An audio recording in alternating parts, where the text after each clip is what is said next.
we have to look at healthcare not as something that should be for profit, but just as like we look at, the police or firefighters, where they're not going to come to your house and say, how much money do you have? I'll put your fire out to save your life.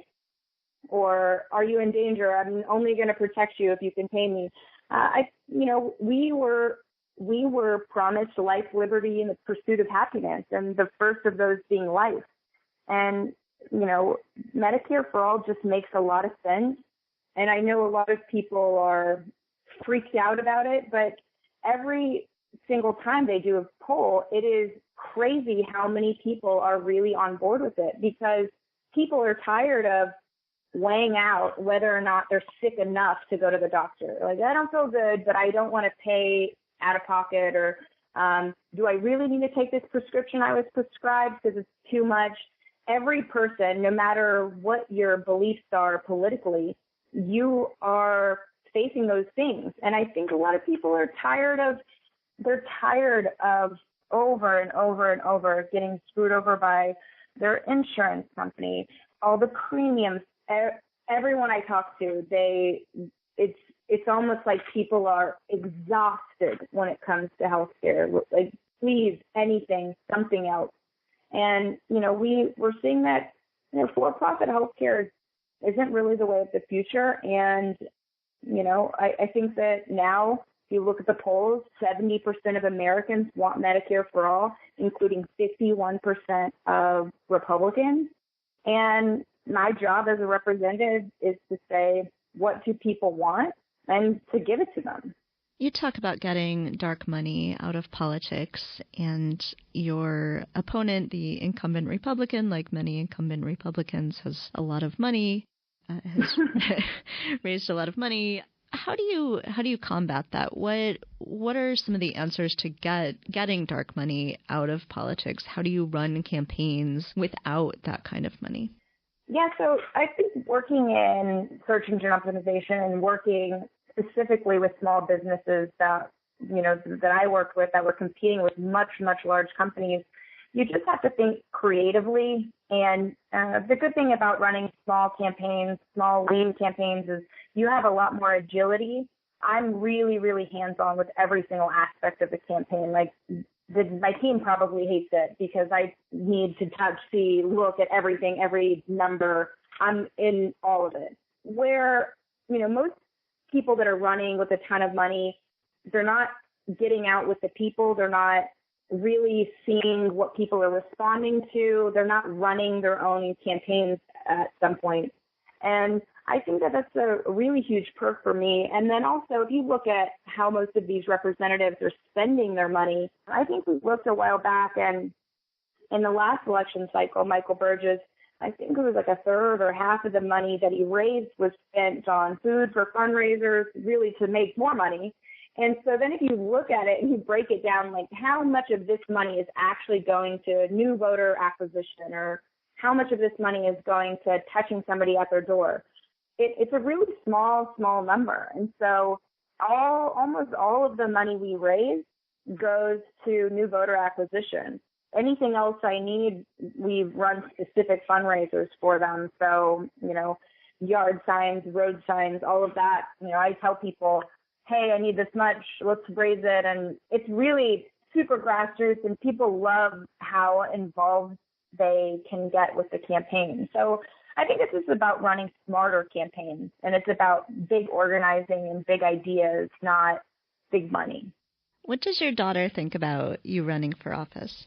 If I'm going to be honest, she does not like this. And to be honest, I don't really love this. I think it's in my heart. I know I'm in the right place. But when I wake up on a Saturday, where I live 3 doors down from my parents. I used to walk down to my parents. My dad would cook breakfast. He was my best friend. And, have a hang out, do some gardening. And now I wake up on a Saturday, I get told that I should go to hell, and then I have to go walk in 100-degree weather for 4 hours. So it's a strange life, but there are people that sacrifice their lives for me and for my daughter. And so I just explained to her, this is not a fun life for us, but it's the right thing to do. And, my heart tells me I'm in the right place. So there's parts of it she likes. She really likes whenever we have some of the team around. She really likes whenever, we have the young, college students and, some of the younger campaign members. She loves hanging out with them. But for the most part, it's not her favorite thing. She's still incredibly helpful. Like yesterday, she came in the office and I have a calendar whiteboard and she designed, all those squares for me with our calendar for the week. And,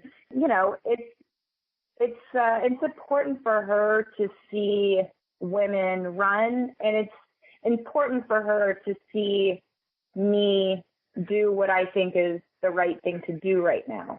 Yeah, as much as we both don't love it, the lifestyle, I know that in the long run, I'll be glad that I did this, and she'll be glad that she got to experience it. I should tell my sons. They want me to run for office. I need to explain to them that it might not be as fun as they think it would be. Yeah, it's not like West Wing or House of Cards. No, it's so much less glamorous. It's like eating at gas stations at midnight and living in your car. Yeah, so nobody prepared me for that. But hey, you got to do what you got to do. Every West Wing episode I've watched, I keep thinking, when do they sleep? They never sleep. They're there all night. Yeah, I mean, it's that part is accurate, the no sleeping. But, I think whenever you feel, like I said, my gut feeling says that this is what I'm supposed to be doing right now. It's said that from day one. As much as there are days where I feel this is not my favorite part of running, it still feels like I'm doing exactly what I'm supposed to be doing right now, which is a really cool feeling. Is there anything else that you want to make sure that we talk about? I think what I've noticed in running, that regular middle-class people, are really desperate for regular middle-class people to represent them. People are tired of looking at their representatives in those pictures they put on brochures where it's everybody's wearing khakis with a light blue shirt and they have family and everything looks perfect. When you talk to them, it's polished, it's not authentic, it's like a massive disconnect. People are very, very tired of politics that look like that, which is why I think Donald Trump won.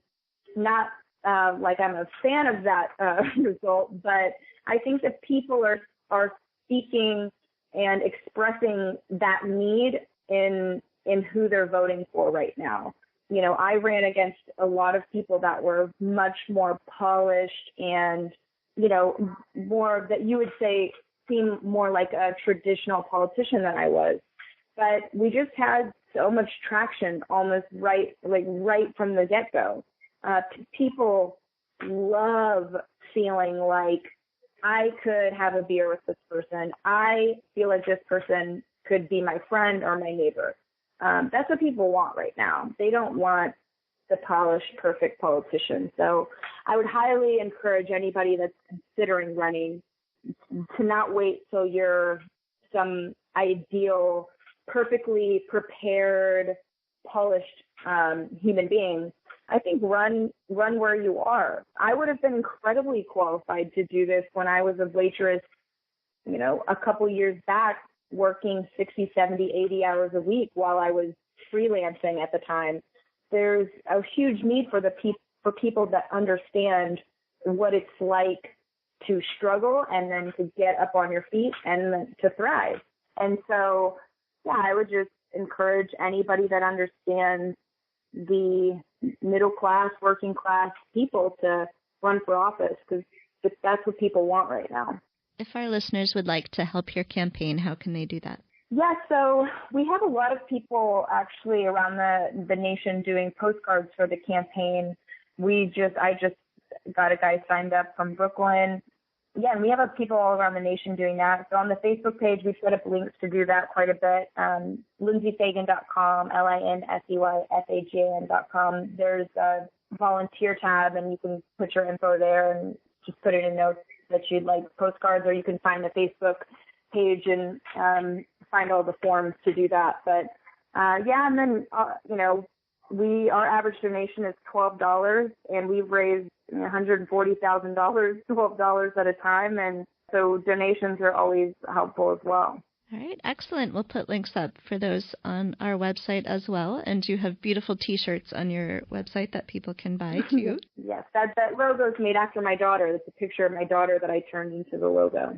That's really cool. I like it a lot. Yeah. So thank you so much for talking to me. I have really enjoyed talking to so many great women in Texas. We've talked to Julie Oliver and Adrienne Bell as well. Oh, I love them. Yeah, it's just really fun to see how many great women are running throughout Texas this year. Oh, Texas is on fire right now with female candidates. In my county, there's out of 18 candidates, 12 of them are female. That's fantastic. All right. Well, thank you. Thank you so much. Thanks for listening to Two Broads Talking Politics. Our theme song is called Are You Listening? Off of the album Elephant-Shaped Trees by the band Immunuri, and we're using it with permission of the band. Our logo and other original artwork is by Matthew Wethlin and was created for use by this podcast.